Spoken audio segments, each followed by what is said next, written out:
All right, hello everyone. Welcome back. Sorry for the delay. Life gets busy, but we're back now with a brand new episode of the Echols Unlimited podcast. This episode is with one of my very good pals, one of my very good friends. His name is Luke Potosky. Luke is a coworker of mine with the Cleveland Guardians, and Luke is one of the most interesting people I've ever met. He is a Kirtland grad, local kid, graduated from Kirtland High School, went on to John Carroll University, graduated from there, is working on his master's now. He's a lifelong Cleveland fan, so having him on the podcast to talk about Cleveland sports was really, really cool because he always has some interesting stuff to share, and you guys will see that in this episode for sure. He's formerly with the Cleveland Browns, so he's made his way around Cleveland working for different sports organizations here, and he's just done a great job. And I asked him if he had a special message, and Luke's a stand-up guy, such a stand-up guy, that he decided to take the message that he wanted to share with the people before the podcast starts. He wanted to shout out his brother, Logan, who I had the chance to meet earlier this week. Logan is the voice of the Lake County Captains, the high A baseball team for the Cleveland Guardians. So Luke wanted to give Logan a shout out. Shout out to Logan for just graduating college as well. But yeah, other than that, please enjoy this podcast with my boy Luke Potosky. Don't forget to subscribe. Don't forget to like the video. Don't forget to subscribe on Apple Podcasts and Spotify. And I will see you soon.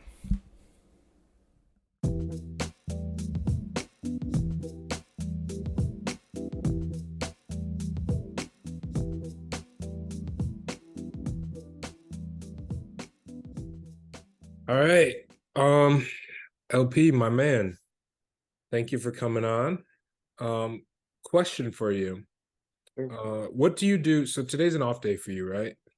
Yep. So Great. what do you do on a normal off day? Well, since I'm from around the Cleveland area, lifelong Clevelander. Mm. There's always something to do because both sides of my family, my mom's side, my dad's side, are both in the area. So there's almost always something going on with that. Um, Especially for today. I've been living on the John Carroll campus with my brother, and um, the school year's kind of wrapping up. He's going to be graduating in like 10 days or something like that.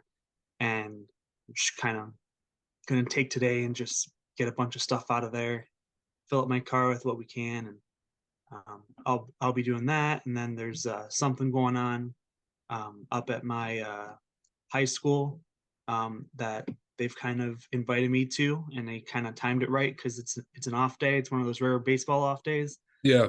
So I'll be doing that too. So I like to keep myself busy. And if there is really nothing going on, Terrence, you know me, I'll find something to do. Like there's always something I can look for, something I can find. That's one of the great things about being able to work in sports information.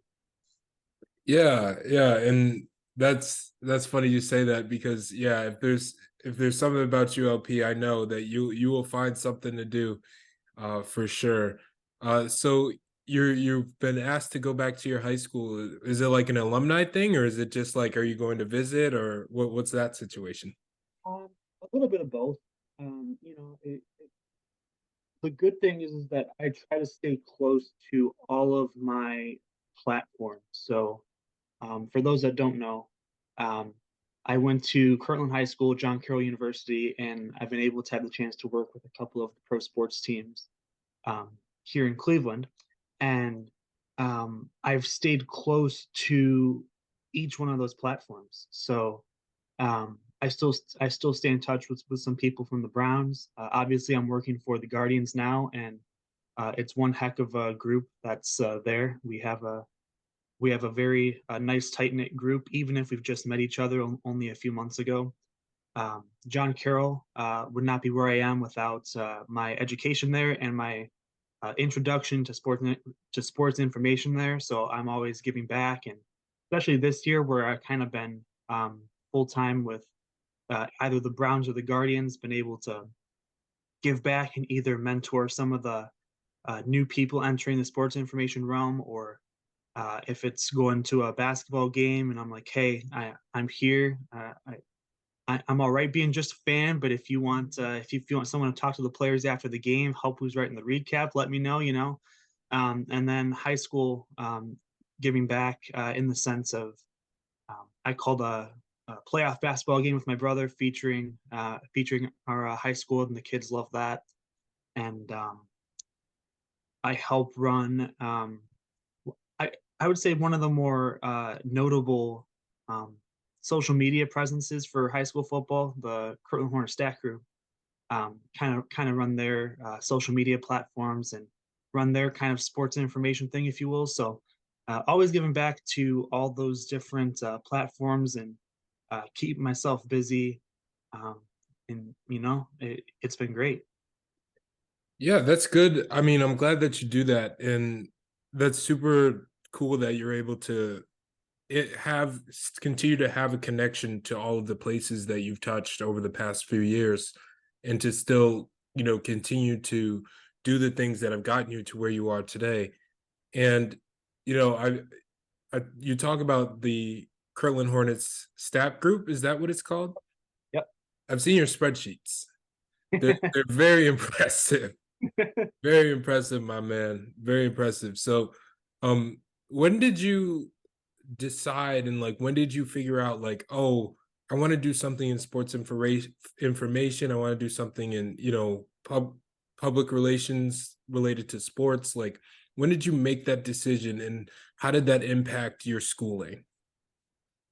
So I was born. Sorry, that's a weird way to start it, but Yeah. Go ahead. no, I was born. I was born September 10th, 1999. I was almost a 9999 baby.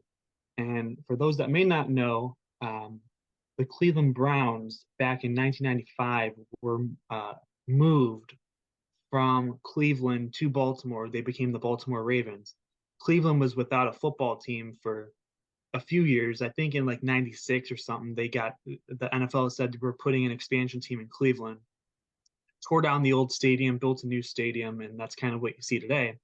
Long story short, I was born 2 days before the Browns came back for their first regular season game. So my first name was almost Cleveland because of how much the city and how much the sports teams kind of mean to my family. But ultimately settled on Luke for a different reason, biblical reason. Um, but sports have kind of been part of my life basically the whole time. I was one of those kids, played as many different sports as I could growing up. Dabbled in some track, but mainly played baseball, basketball, and football for pretty much my whole life. And then, of course, dabble in some golf, dabble in some tennis. Um, pickleball's on the rise, Terrence. We got to go try to find some pickleball courts. Oh Uh, boy. yeah, but I've been involved with sports, and sports were kind of my first love or first passion, if you will. But coming out of or getting ready to graduate from high school, I knew that there were sports management degrees, but like sports management kind of sounds very businessy, front officey, and I don't mind that at all. But clearly, I wanted something to do with sports information, but at the time, I had no idea what sports information was or what that realm was. I knew what I liked about sports. I knew that I liked to cover sports, so maybe it was like a journalism track, or maybe it was a coaching track. And I think just talking some ball with Terrence. Terrence will be a great future coach. But Thanks, buddy. yeah, absolutely. But no, I didn't know what the sports information realm was until I was introduced to there's a sports information department at John Carroll, and uh, the late sports info director Chris Wensler, he passed away from, I believe, multiple myeloma during COVID, but he kind of introduced my brother and I to what sports information was, and the way he phrased it to us was, "Look, you can you can go to class and You can watch the games with your friends in the stands and leave whenever you want, and that's still a great college experience. Um, what he was offering us was, look, you can get paid as a college student to watch sports, and like growing up watching sports, like what's not to like about that, you Yeah, know? it's a dream come Uh, true. Absolutely, and like obviously you're not working hours upon hours upon hours, but it's a great supplement to the college experience. Being able to have that opportunity to not only develop relationships inside that department, but also develop relationships with athletes who are developing promising careers outside of sports, or developing relationships with coaches, whether they're still there, or I had some coaches that I worked with who are now assistants in the NFL. So like it's having those relationships, building them, and also having the experience of um, being a part of the sports teams, but being a part of the sports teams without actually being on the sports teams. Because if I'm being honest, I'm not good enough to be a Division III athlete, but I'm certainly good enough in the sense of being able to establish a relationship with them and make their experience the best that I can. That's a good way to look at it, LP. And I'll be, yeah, I can, being your coworker for the past, what has it been, 3 months almost? I think it's been 3 months and one day. 3 months and one day. Yeah, being your coworker for the past 3 months and one day, I've been able to see that sort of relationship building that you're able to do, the work ethic, and then just the passion for these the different sports. It's like you're well versed in baseball, basketball, and football, which is not something you see very often. I'll speak from my own experience. I was a huge basketball guy. I mean, you know, went to school, played there, all that stuff, and I'd only watched college basketball, NBA, a little bit of NFL, and my MLB viewership has dropped. Like during college, I watched the 2017 playoffs, where the Yankees beat the Red Sox, and I watched the 2018 playoffs where the Red Sox won the World Series. 2019, I don't think I watched. 2020, I don't think I watched. 2021, I did watch because the Red Sox were in the postseason. But like that's the only time I ever watched Red Sox baseball. Speaking with you, you can recall something that happened during a random regular season Cleveland Indians game 15 years ago. And I'm just like, what the heck? So, and then you can go on to have a discussion about the Cleveland Cavaliers and their different players that they've had throughout the years. So, I guess like growing up in a city like this where it's a huge sports town, like they really get behind their teams here. Is it just like ingrained in you, or is that just something that you develop personally? So that's a great question, in the sense of I probably have similar answers to what many Clevelanders would probably say. Okay. And uh, I'm gonna plug the 30 for 30 uh, short called Believeland. I've spoken about it to Terrence many times, but Mhm. that really characterizes um, how the sports teams reflect the personality of Cleveland. And you can basically say that for a lot of the sports towns like Boston, New York, Los Angeles, Chicago, Tampa Bay, Houston, you name it. Like almost every city will try to embody the personality of the town that they're from. But the story of Cleveland is like it's Cleveland has always embodied how their sports teams have done. So I'll give you an example. In the 1940s, Cleveland was at least at the end of the 1940s or early 1950s, Cleveland was really at its peak as a city, very heavy manufacturing city. And at that same time, the Cleveland Browns had were in the midst of joining the NFL from the AAFC, and they were winning championship upon championship, or making it to the NFL championship with Paul Brown and Otto Graham in them. And at the same time, the Cleveland Indians were pennant chasing. 1948 was their last World Series. And then eventually, as those teams were being very successful, the Browns won their last title in 1964. Like I said, the Indians had won their last World Series in 1948. 1954, they had, I think, the best American League season for like 45 years or something like that until the Mariners won like 115 games in 2001. Wow. But they lost to Willie Mays and the Giants, New York Giants or San Francisco Giants. I forget when they moved. Hmm. And that's that famous clip where you see Willie Mays kind of Yeah. going to the wall, catching over the shoulder. Some say that that's one of the, I'm going to use a big word here, the impetus to uh, to the curse of Cleveland, if you will. And there's been a few stories of curses. Like there's the curse of Rocky Colavito, trading him to Detroit. Rocky Colavito was one of the better Cleveland sluggers of all time in the 1950s, 1960s.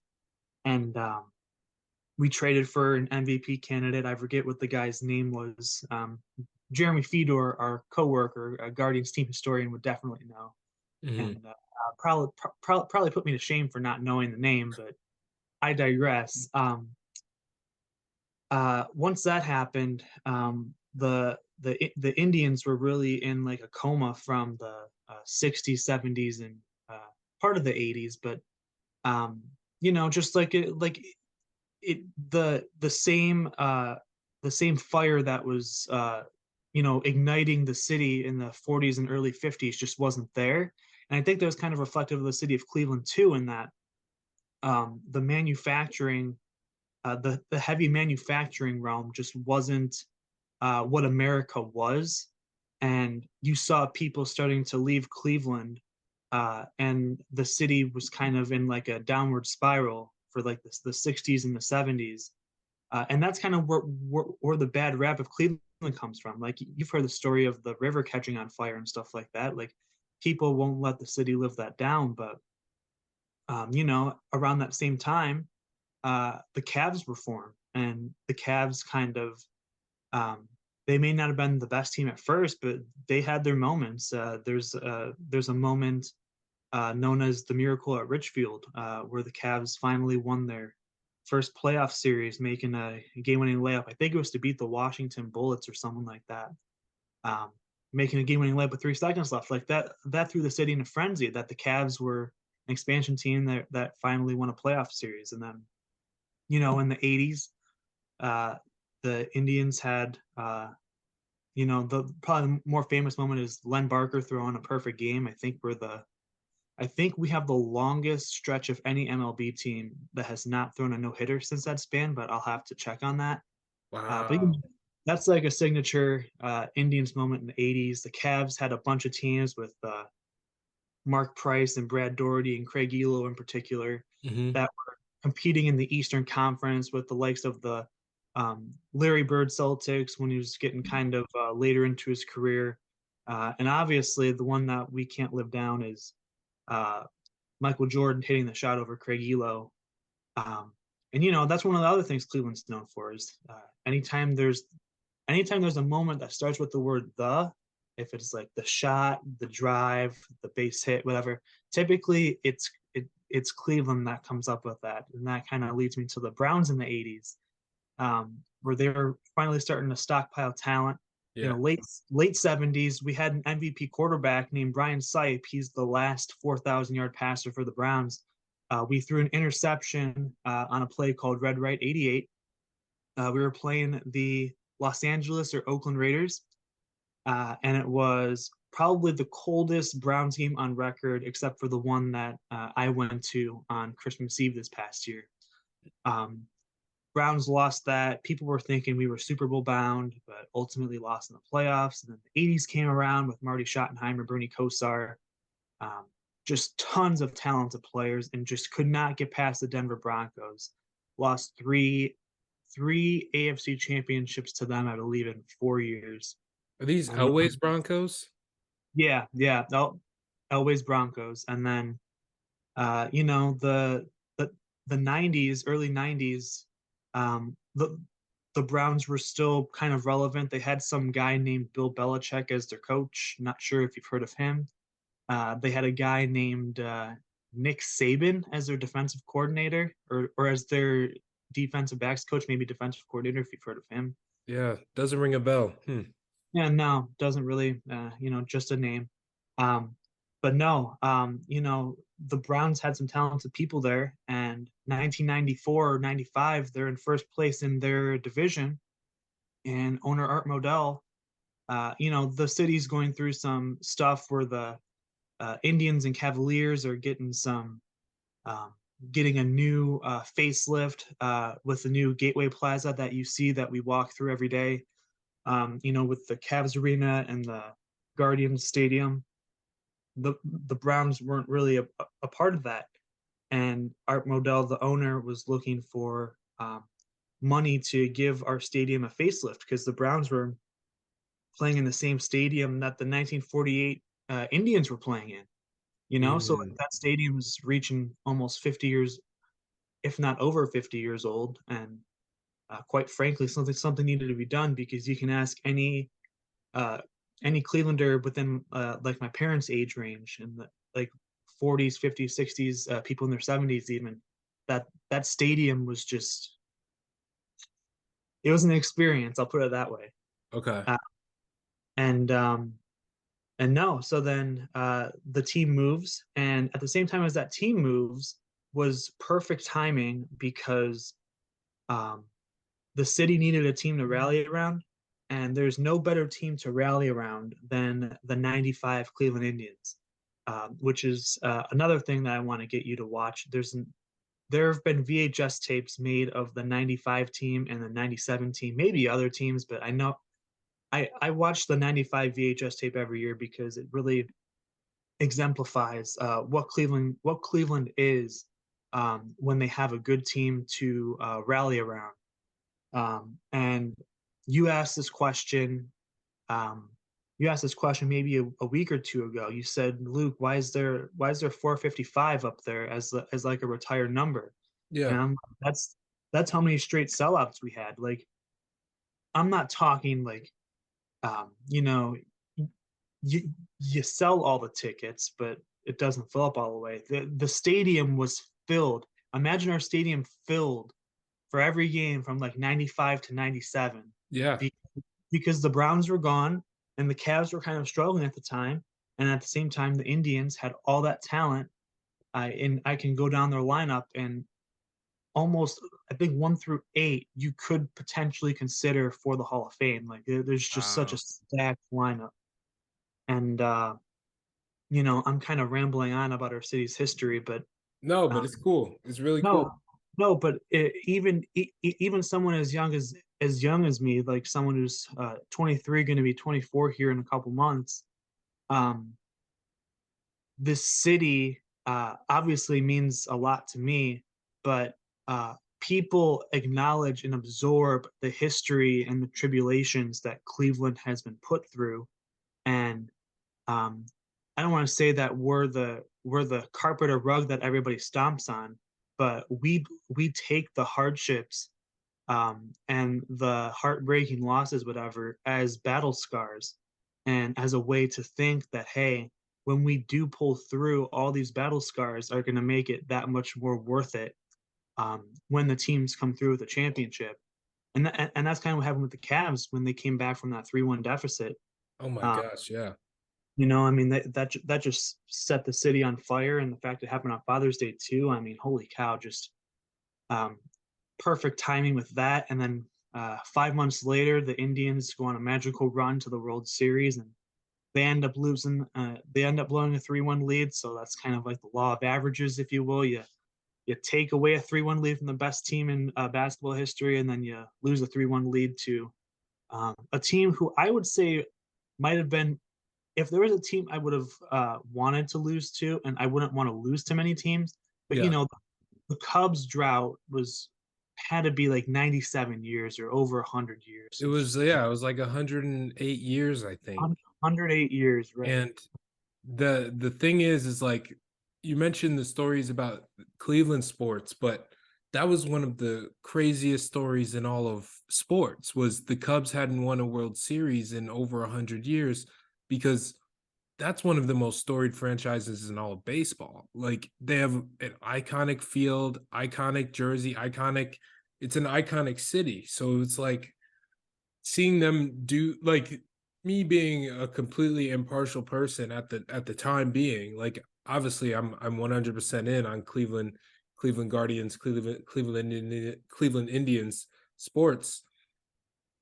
I looked at that story, I was like, this is amazing. Like they coming back from a 3-1 deficit after 100 plus years of not winning a World Series. It was ridiculous. I couldn't believe it. No, and see, that's the thing about me kind of like how you said, like, being well versed. Mhm, I I understand perspective in sports. So mhm. like it's one thing to just constantly be cheering for your team to win. And obviously if you're not a sports fan, if you don't have at least some kind of history with a sports team, whether you're an impartial reporter now, or if you're just like a diehard fan right now, um, I understood the perspective of the Cubs winning that World Series. Um, and personally, for me in my lifetime, I think that's um, the best 7 game series of any sport um, since I've been alive. Wow. Because and you know I watched the playoff sports, the playoff hockey, the playoff basketball, playoff baseball, playoff football. Obviously playoff football is only a 1 game deal, but basketball and hockey in particular, and baseball are all 7 game series. But if you think about it, those two teams, the Cubs had the National League's longest drought without a championship, and the Indians had the American League's longest. So now, Wow. so now that the Cubs won, the the Guardians, the team we work for now, has the longest World Series drought. But think about it. That's Terrence. The equivalent to that is the Browns and the Lions playing in the Super Bowl, right? Like the two basically most lovable losers in football for the last probably 20 years or so. Because if you remember the Lions in the 90s, they had some good teams with Barry Sanders back there running back. And Mhm. obviously, the Browns and Lions, like I said, two teams that were very good in the 40s and 50s. The Lions beat us in some NFL championship games too. So, like just imagine a Browns versus Lions Super Bowl, two teams with I don't want to say the longest championship drought because I think that designation belongs to the Arizona Cardinals, but um, just th- think about the think about putting two teams with the longest championship droughts and they're playing for the championship, right? It's like two Davids facing off, Yeah. So like that to me, and the fact that it went 7 games and, it goes back and forth. Cleveland's up 3-1, and then Chicago takes 5 and 6. Hard to forget game 7, Rajay Davis hitting that line drive home run. We both got the chance to Yep. meet him a couple weeks ago. Great guy, Mhm. uh, very well spoken, and just there's moments like that too. Just like the whole Cleveland experience, people ride and die by the commentators too. Yeah. There are people that will try to screen record a Tom Hamilton signature home run call like yesterday with Josh Naylor, hitting a go-ahead home run in the 8th inning or later for the third consecutive game, the first player to do so since 1961 or the MLB expansion era. Um, you know, you you got people that ride or die by the commentators. You have people that ride or die by the players who live through the city's personality of maybe not being the biggest superstar, but um, playing to the best of their capability to reflect the gritty, hard-nosed nature of Cleveland. Um, just people absorb all that, and I love to see it too because it doesn't just build on team character, it builds on the city's character too. Yeah. Wow. Like this whole this city and learning more about how it is the way it is and why the sports teams are the way they are has been such a great experience, especially coming from someone who was born and raised in a college town. You know, I wasn't around these professional sports organizations. Like, I'm not necessarily close to any real professional sports organizations outside of the Buffalo Bills, who have had, you know, a similar run, who had a similar run as the Indians in the 90s, where, you know, they were so good, but they never got over the hump. And it was, that's, and you see the passion and the love that these dedicated fans have for these teams, and it's very admirable. And you know, I enjoy speaking with you every day because I feel like I learn something every time you talk about this stuff. um Appreciate that. of course, of course. And so let's talk a little bit more about your journey into how you got to where you are today. And I guess to start off is after college, like you graduated last year with your bachelor's. After college, you basically and were well deserving of it. You basically got to work for the Cleveland Browns as your first job out of college. Am I not mistaken? You're not mistaken. Yeah. So what was that experience like, you know, being born 2 days before they came back, like being a lifelong Browns fan, whole entire family's a Browns fan, and now you're in that front office, you're working in that building, you know, just you know, I saw your desk, I saw you where your desk was and where some of the offices were. Like you were a short, you know, 30-second walk away from Kevin Stefanski's door and literally a 2-second walk from the owner's office. So like what was that like? I want to say first and foremost that my time with the Browns was nothing short of a dream come true. Just in the sense of not only did I get to work or get the chance to have experience with an organization that um, I grew up investing time and emotion into, but also getting to learn the inner mechanisms of how the organization was being run, all the different factions of people and groups of people that go into producing a multi-billion-dollar professional sports organization. Um, just like the staff I got to work with in general, Peter John Baptiste, Rob McBurnett, who's now with the Columbus Crew, Dan Murphy, who's director of he's director of football communications.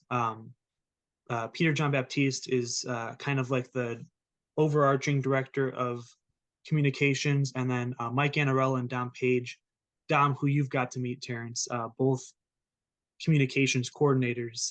Just my time with them was such a blessing in the sense of how much I got to learn from them about what goes into football communications. But um, just like the being able to work with a team with that had such high expectations and didn't really have the best year. Um, I guess you can call it growing pains, but it's uh, it's like what I tell people is when your team wins, it makes your job easier. But I couldn't have asked for a better experience, just in the sense of um, I got to learn um, through the team's adversity how to deal with certain PR situations, and just kind of be a fly on the wall and absorb what I can and learn what I can and apply what I've learned through high school and college, whatever, to just kind of learn about the whole intricacy of decision making and stuff like that. And just being able to have the chance to work with them, be it be at the Berea facility Monday through Friday, be at the game on Sunday. It is just a fantastic experience, and obviously met some great people that keep that organization running that I still keep in touch with. Um, and then obviously on a little after the Super Bowl, I started with the Cleveland Guardians and ran into a couple people named Terrence Echols and Sam Stack and Emma Maloney, the Fantastic Four, now the Fantastic Five with the addition of Clay Stark to our group.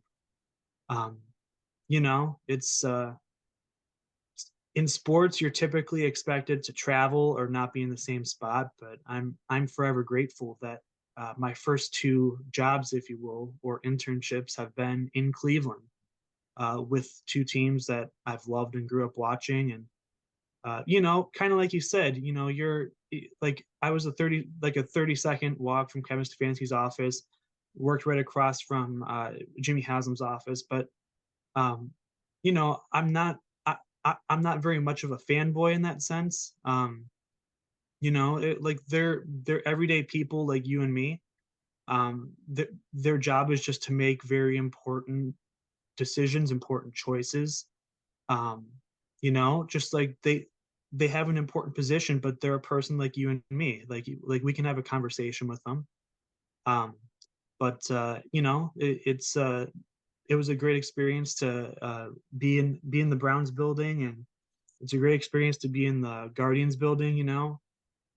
Being able to attend Tito Francona's press conference, work with our comm staff too.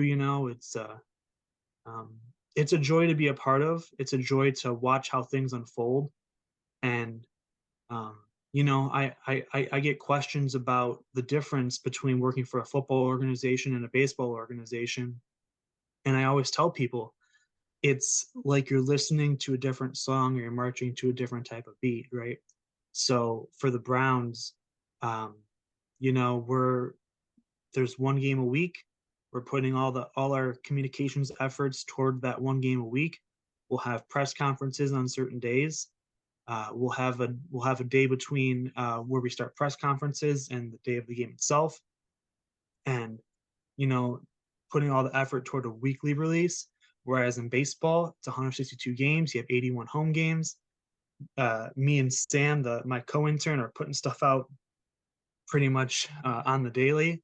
Yeah. For the off days today, it's basically like a research day for me. Just kind of reflect on what the team's done up to this point, and maybe find something that hasn't really been seen or talked about yet. And it's just a different beat. You're trading 8 home games for 81 home games, 17 games for 162 games. And Terrence, we were talking with the reporters yesterday. Baseball is very much like the news cycle, Yeah. because what you see or experience one day, if you turn the page and go to the next day, it's pretty much obsolete, Yeah. because the whole universe, the whole baseball universe, or the baseball continent, if you will, has changed in some way, shape, or form across every team. Um, and that's kind of that's one of the great things I've come to understand too, is different sports move different on the news cycle and journalism cycle. And it's kind of why you see a lot of polar gravitation towards football, because in football you have one game a week. It's uh, it's one game a week for 17 or 18 weeks. It's not like you're playing every day and the stats are constantly changing. The stats and stuff stay the same once the games are done on Sunday or Monday, and you keep the same storylines going. Whereas in baseball, it's you could be having games where you only get 2 hits as a team for 3 games, and then the next 3 days you're getting 10 plus hits. Yeah. I mean, it always changes in baseball. Um, but that's also one of the things that I like about the sport is, you're never out of it until there's fewer games left than games you're behind. Yeah. Uh, so there are people that don't like when our team, the Guardians, starts slow. But I, I'm sorry about your 76ers yesterday, but it's the whole trust the process thing. I mean, it's that's part of baseball is you have to trust the process of who your leader is, what your team is comprised of, and that's kind of why we're in good hands with Terry Francona at the helm. Great Uh, hands. Yeah. yeah, great hands, great name. Yeah. Um, Shout out my guy. yeah, the only two Terrences in the Cleveland Guardians organization, Terry Francona and Terrence Echols. Yeah. But no, um, but no, that's the thing though. Honestly, is with a team like us, youngest team in baseball, but one of the most um, experienced and successful managers in the game. I mean, all you can do is trust the process and just wait for the season to unfold. Uh, and that's the thing about baseball is it's very much a reflective type of sport. You can't make harsh realizations or generalizations. We're through 25% of the season, so I mean, you can make like first quarter reactions, but it's like a football game. Are you going to judge a team that's basically tied after the first quarter and say, "Oh, this team's not going anywhere"? No, you like maybe through like 120 games, you'll start to kind of get a feel like, "Hey, this team's got a real shot at the postseason." Yeah. Or, that's one of the things too. Is I look at seasons like football games in a sense, where there's one football game a week. We've had probably 20 home games, I want to say, as a team now. So like, we're through the first quarter, and Yeah. home games wise, we're like 8-12 or something like that. So, just like we're down a we're down a field goal, so just kind of work your way back from that deficit one game at a time, and you'll be fine. And even if they're not, one of the joys of my job and Sam's job is, uh, and it's kind of with my personality too, is find the good in everything. Even if the team's struggling, somebody's at least doing well at something. If it's not in the short term, then it's in the long term. But that's one of the great things about being in baseball info is finding the positive in basically everything. Yeah, and I'm glad you brought that up because I have that same sort of mindset in that approach to life. My thing is like it's never actually stuff in life is never actually negative. There's always a positive in something and you can find it if you have an optimistic mindset and you have an optimistic outlook. However, if I'm being truly honest, the one area that I do fall short in when it comes to being optimistic and it comes to being positive and it comes to being happy and it comes to being excited is in sports. I have been a sore loser since I was a young boy. Like, I'm not even kidding. Like, I used to cry every time I lost a game. Like, every time I lost a pickup game, I used to cry. I hate losing more than anything in the world. It's the worst feeling. It's the worst. And I'm glad you brought my Sixers up. I just finished crying. I just dried the tears from that last night, earlier today. So thanks for bringing that up. You know what? I was trying to see how long I would go without mentioning it in 45 minutes. That was about the benchmark that I set it at. So sorry to make you relive that. No, hey man. Um, it hurts now. It's tough to see. And I had such high aspirations for this team. But at the end of the day, like what are you gonna say? Last year, I think last year the 3 seed, you lose to the 1 seed. Your star player gets injured. This year, everyone is healthy enough for the playoffs, and you lose to the 2 seed after one of the best players in the NBA has 51 points in a game. Like, what can you do? You know what I mean? You're already the 3 seed facing the 2 seed, but then you have one of the best two-way players in the league in Jason Tatum, and he has 51 points. Like what are you going to be able to do? So We'll see where we go from here. I'm optimistic. I like to have that mindset, but I think everything's going to work itself out. And um, speaking about how you've enjoyed your time so far with the Guardians and have built that sort of idea of, breaking the season down into chunks instead of looking at every game as, it's the best thing in the world or the worst thing in the world, depending on the outcome. What are your thoughts on just sort of this past weekend? We had a really exciting weekend with the Angels in town and two of the best players in the world, and Mike Trout and Shohei Ohtani. And seeing the Guardians have one comeback win and then two other exciting games where Josh Naylor hits a eighth inning home run to give the team the lead. What are your thoughts on just how this past weekend went? So yeah, this past weekend, you could even say this past week in general, because it was our longest homestand of the season. 9 home games. We had 6 straight, and then an off day, 3 games with the Angels, and then today we're off before the team sets off for Chicago, and then playing at the Mets before they come back home. You know, every season is its own story.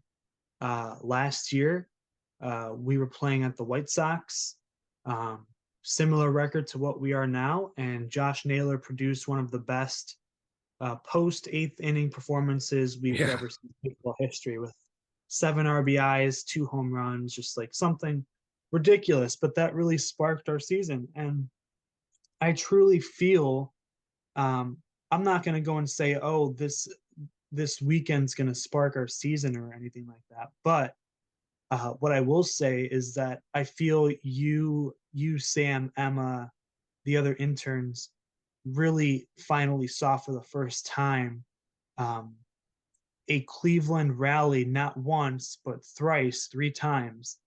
Um, what that what that does for the city, but also how loud our fans can be.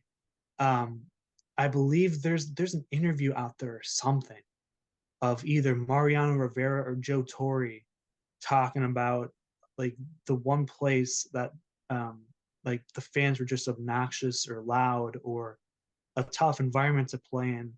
Um, while they did mention Fenway, I know that you're a big Red Sox guy. They mentioned Cleveland. Like, playing in Cleveland in the postseason, especially when it's a night game. Um, I'm kind of biased being from the area, but there's not very much like it. And you guys kind of got a taste with that, with whether it was the Shohei and Mike Trout effect that brought people to the ballpark, or if it was the fact that we had such nice weather for this 9 game homestand. That's one of the things I talked with our boss Curtis Danberg about briefly. Was, you know, uh, one of the things we worry about is weather, because it costs money for us to postpone a game and play a doubleheader on a different day or different part of the season or the next day, whatever it is. Um, I think that's one of the things too, is asking for nice weather in Cleveland for a 9 game homestand in May is sometimes a lot to ask for, but we really got all 9 games in. And no, this weekend I obviously really highlighted by Josh Naylor hitting those 3 go-ahead eighth inning home runs. But I kind of called it with you guys in the sense of, typically, almost every season in Cleveland, at least under Terry Francona, there's a mid-May resurgence. Hmm. Whether it's short lasted or if it lasts for the rest of the month, um, the offense, um, and that's kind of the other thing too, is that most baseball players, at least on our team, are typically acclimated to playing in warm climates. So when it's cold to start the season, like, there's not as many big hit outings, or not Mhm. as not as many long balls. I know we're kind of one of the lowest ranked teams with the long ball this year, but you know what? That's not our style. We we play small ball. We try to play smart. We try to pick and choose our moments to utilize our power and sure enough, Josh Naylor picked three great times to utilize that. Um, but my feelings on the weekend overall was I was kind of glad that you guys got to see the stadium come alive in a really big way. Um, and all we can hope is that the team can carry it forward and hopefully make another postseason run. But like I said, the season is in chunks. We're 19 and 21 at the moment. We're 3.5 games back in the AL Central, and just ride the wave. Yeah. Right? Yeah, and that's a good point. I think at this point in the season last year, we were 17 and 23 is what I heard. Yeah, either 17, So, 24, 18, 22, something like that. But like we're right around there, and it's not when people compare with that, it's not necessarily saying, "Oh, we're going to win 92 games again this year." Maybe we just need to win 85. Maybe we need to win 87. Um, but maybe we have to win more than 92. We just don't know until the season kind of unfolds. So, mhm. and that's kind of the point that I've been hammering in. Yeah. Yeah, and I guess sort of until then, you just have to sort of just like you mentioned earlier, riding the wave and just maintaining at least like maintaining a spot to where you're in contention. And then like you said earlier, also keeping the amount of games we have left under the amount of games we're back, right? Or did I get that wrong? No, yeah, yeah. So like for example, if you're 6 games back and there's 4 games left in the season, the best you can do is finish 2 games back. Like you won't make the playoffs. Yeah. But and football kind of works differently in that way.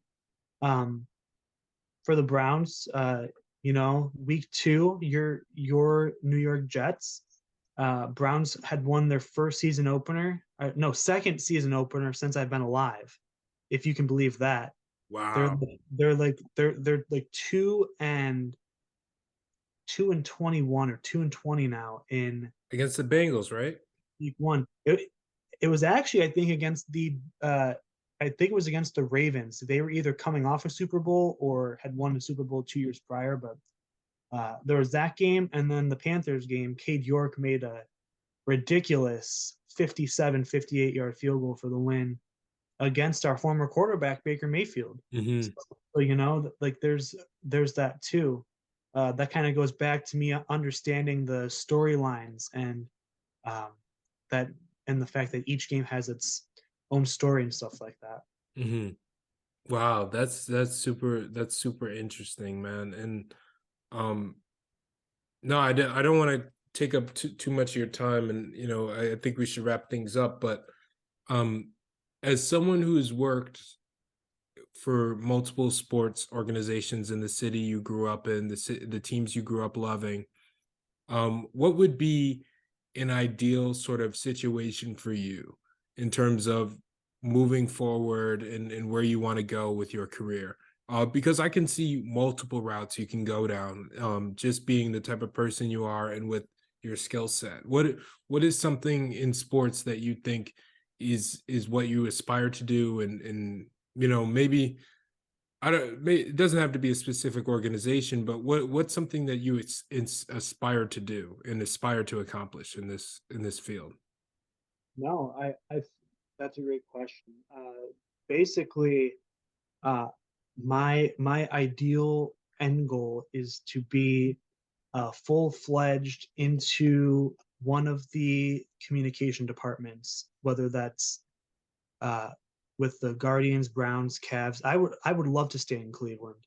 I would do anything to stay in the city, but obviously, with the way the sports world works, you can't always get exactly what you want. So, like, if I have to do it somewhere else, I'll do it somewhere else and find all the positives and good things in that. And part of that too is just kind of like I've been here my whole life. Hmm. Um, I've found the joy. across all levels, whether it's high school, college, professional levels. Um, that's kind of what's helped stoke my love for the area too, is finding joy in each one of those levels in some way or form.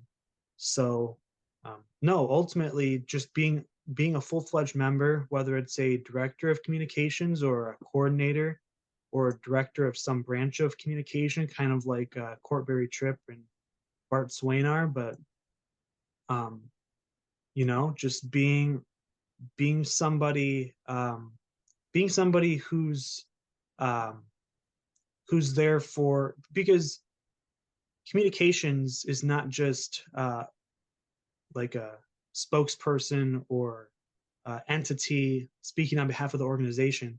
There's a lot of dynamics that go into it with players and coaches and front office people needing to convey the right message.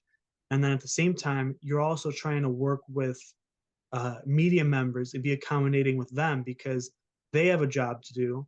And ultimately, you want to keep that relationship strong between your organization, your players, and other members of your team with the media members as well. I was talking with um, one of the one of the reporters in our press box, and um, they complimented me on just the fact that I'm trying to, or not that I'm trying to establish a relationship with them, but I care about what they're doing too.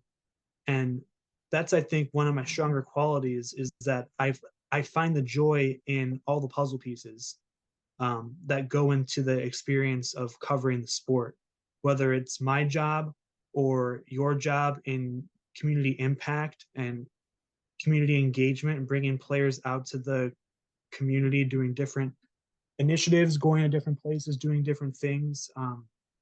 Because your job is, in my opinion, just as important as mine. Because I think it's important to get the right information, the right storylines out to the people, but it's also important for the players to understand the community that they're working with and fostering relationships that can go a long way. I mean, we can look at Josh Naylor this past week, whether it was cooking with Naylor or um, whatever other community initiatives he's been a part of. Every time he hit that home run, he's looking up in the stands. I think somebody might have been there or something like His that. mom, Uh, yeah. yeah, that was the reason. Like he's pointing up there, or Hmm. if there's certain people that have been part of that. It gives people purpose in the organization to strive to be the best that they can because they know that they're inspiring someone, hence CLE inspires what you kind of help run. But no, I mean, it just goes to show that all the different puzzle pieces that go into making the organization run the way it does, but also how the organization is covered, um, is what makes communication such an important branch of sports, no matter what level or what what overarching organization like NBA, NHL, MLB. Um, no matter what team or what branch you're a part of, it's very important. And I've just found the joy in everything that goes into it from both inside and outside the organization. Um, and if I do ever get the chance to be a director of communications or be a director of some kind, whether it's something that Dan Murphy does for the Browns or Courtberry Tripp and Austin Contrulis do for the Guardians, just throwing those guys' names out there because they've been such big helps to me and to those that I've worked with. Like that's something that I would definitely aspire to do. Absolutely. And no, I'm glad that you see the value in giving people their flowers and acknowledging people for what they do. And I appreciate you for that, LP. I guess the last thing I'll ask before we get off here is what advice would you give to, say, someone who is aspiring to do what you're doing in, sports communication realm, or advice you would give to your younger self when you were first starting out in, say college and, deciding to study communications? Wow, man, that's a loaded final question. Uh, no, no, that's good. Um, you know, I've been blessed to be around some great groups of people. Um, I have to give a shout to um, current sports info director at John Carroll, Joe Ginley, um, and some of his former and one current um, student, if you will, students. Noah Tailuki, he's the current GA of the sports info department. He's going to be transitioning to a different job here soon. And Kyle Kelly, who's been one of the best sports information mentors I probably could have asked for, because he was kind of the first person I reached out to when I started the sports information journey. He's now writing for uh, Notre Dame football for a couple of different organizations. Um, but no, those two individuals um, help me drive to experience all the different things that go into sports information, which I think would be my first piece of advice, is to kind of be a yes man, in the sense of, if there's something that needs to be done, and there's an opportunity to learn about something, is to say yes, because it's better to know it than not know it at all. That's kind of the way that I go about it. Is if you're able to at least have a semblance of understanding of how everything works, um, if it's something that your boss does, that if your boss is offering you to try something new, just say yes. Um, and Yeah, so basically just try try things that um, are outside. I don't want to say outside of your comfort zone, but are outside of what you know you can do well, so that way you can become more well versed in that realm. Um, yeah, so just try new things, um, foster relationships across as many levels as you can. If it's Yeah. You don't have to take the same path I did, but try to keep the relationships back with my high school, relationships with my college, relationships with the teams that either I have worked for or currently work for. Yep. Um, just things like that. I mean, I love I love being able to give back and not necessarily mentor, but perhaps give advice to people that are looking to try to find their niche within sports information. I mean, there's there's no better way to gain experience than to try new things. Or I'll give you one really good example real quick. Is um, my junior year, or like right around after COVID started. Um, we didn't have anybody to cover the women's lacrosse team. Mm. And, women's lacrosse, like a few years ago, is kind of still like a sport on the rise. And I took the time to learn the terminology, learn the rules of the game, um, talk with the coach some, get some understanding of not just how the sport worked, but like players to watch out for, stuff like that. And sure enough, they won their first conference championship and ended up making a run in the NCAA tournament. So, um, you know, I wouldn't have had that experience if I didn't say yes to the challenge of not just learning a new sport, but learning how to cover it as well. Yeah. Um, so, uh, that's that's what I would say to people who might be looking to get into the sports and information realm. Is don't be afraid to say yes.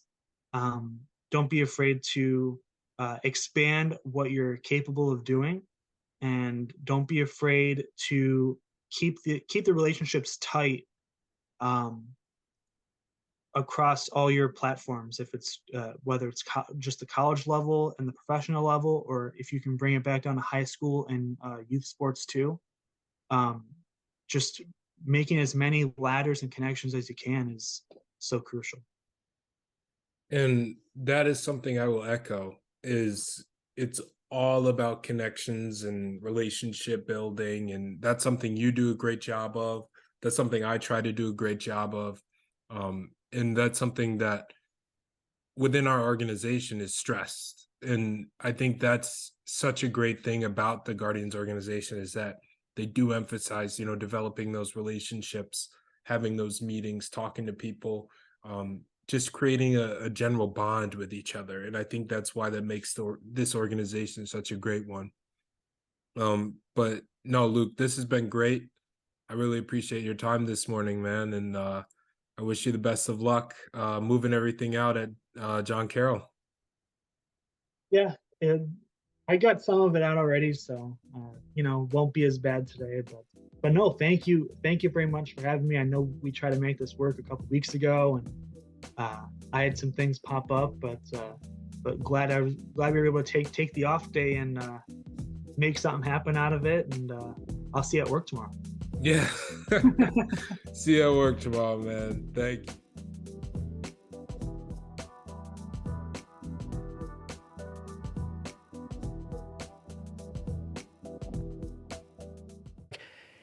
I want to say this very short so I can make sure it's like it pierces somebody's ears. I think a relationship with God and blessings is just wisdom. I think that you're borrowing his wisdom. I think when people make a decision, it's based off of their intellect. I don't want to touch that fire because it's going to burn me. I'm not going to do drugs because it's going to break my parents' hearts. A lot of things that we don't do that's not good for us is based off of fear. And so that's why I've kind of tell people, like, people that fear the Lord are really happy people because they stay away from things that are going to torment them. They're going to destroy their homes. They're going to destroy their families. When I was in middle school or high school and all these people were smoking weed and drinking, they were all thinking about themselves.